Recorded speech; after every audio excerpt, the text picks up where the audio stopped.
demo if we didn't show you another massive fight, another amazing encounter that is complicated, but at the same time very engaging and requiring a lot of players. Last year we showed you the Shatterer, a dragon minion that was in the brand.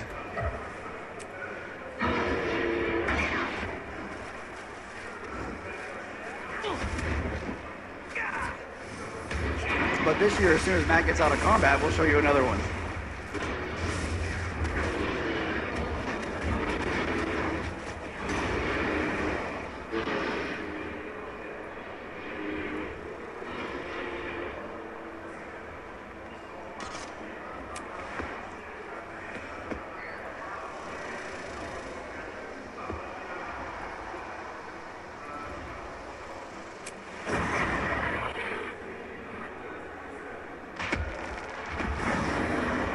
So, may I present to you Tequatl.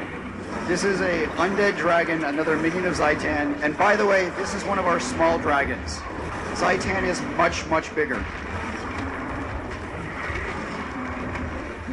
So this encounter has a lot of mechanics that are going on. You'll notice that he's created these giant bone walls in front of him that basically are protecting him from the siege equipment, the turrets, that the Asura and the Hylic are frog-like people who have built up on the shore.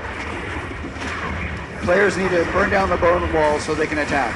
The other thing he does is, like, this tendril that you're seeing right now is an actual finger of him. He'll drive his hands into the ground and create these tendrils that'll come up, and they'll basically fling players towards the dragon so he can do massive breath attacks and a lot of poison AoE damage.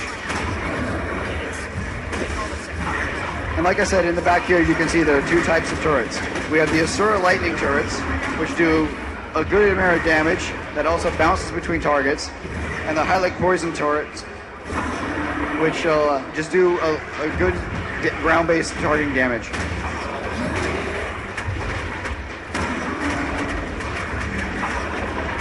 Tequatl occasionally also flies up in the air and spits out giant pools of poison. In addition, that creates these bloated creepers.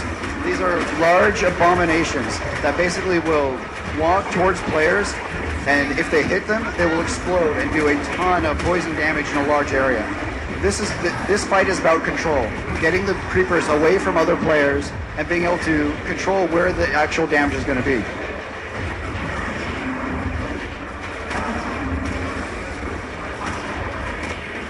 So as you can see, we probably have about 30-40 people from here on the show floor, but also back at ArenaNet. Devs are staying up late in order to play with you guys and let you get the full experience out of this game. Beat this encounter. You've got guys who are breaking down the bone walls and the tendrils and keeping off the hordes of undead from destroying the siege equipment in the back. He's also got a ton of characters up front who are attacking him directly. And you've also got people who are running around resurrecting each other.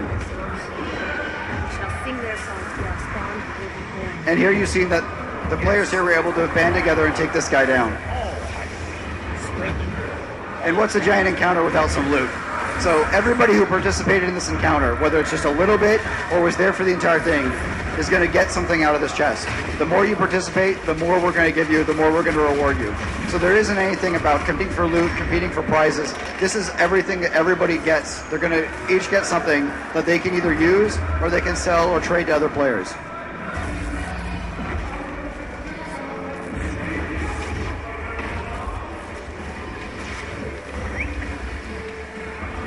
So the final thing is that this was just like any of our other dynamic events. So these are going to scale. The more people that show up, maybe we'll give the boss a couple of additional abilities, or he'll get an additional life, or it'll be a little bit harder. But all the while, we're encouraging players to come together, band together, and do some, come for a common goal, a common objective in order to take these guys down.